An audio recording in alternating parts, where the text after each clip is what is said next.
All right, over now to someone who has a very unique insight into the Russian mindset, maybe even the mindset of Vladimir Putin. Jack Barsky was recruited by the KGB and put into the U.S., where he spent 10 years spying for the then Soviet Union. He later left the KGB after decades of living in the U.S. under an assumed identity. He was discovered by the FBI. He is the author of the book Deep Undercover and tells his story of the speaking circuit. Jack Barsky joins us here live. Jack, it is always great to see you and speak with you. I wonder, after listening to the Pentagon there and after seeing what we saw in Cuba today, what do you think Vladimir Putin is doing here?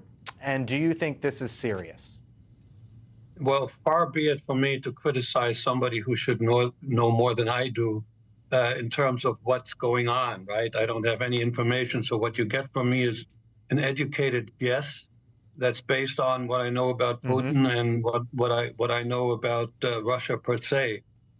And because it's not a surprise that when I tell you that I'm an amateur historian, particularly about Russia, Russia, Ukraine, and Putin. Okay, so Vladimir Putin, I think, is again up to his own tricks. He likes to scare people. He likes to scare the holy, what, out of people. And in light of the fact that he has dropped some hints about using tactical nukes, and then taking it back, and then having one member of his administration make even stronger statements like that, you got to be worried about this kind of stuff. This is not.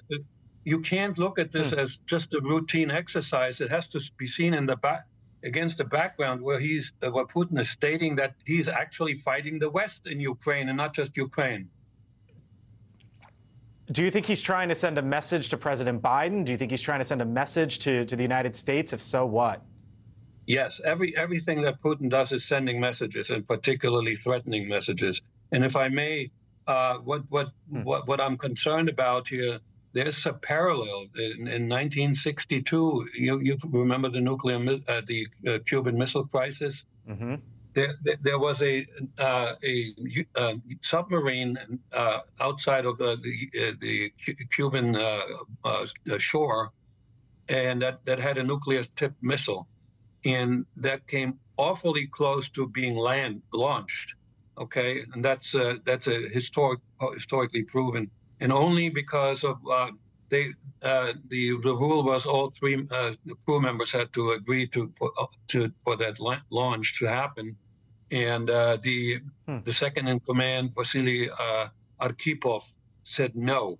And American officials have gone on record to state that this was very, very close.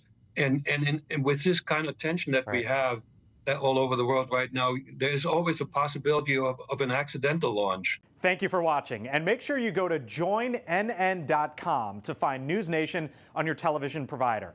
And don't forget to click the red subscribe button below to get more of NewsNation's fact-driven, unbiased coverage.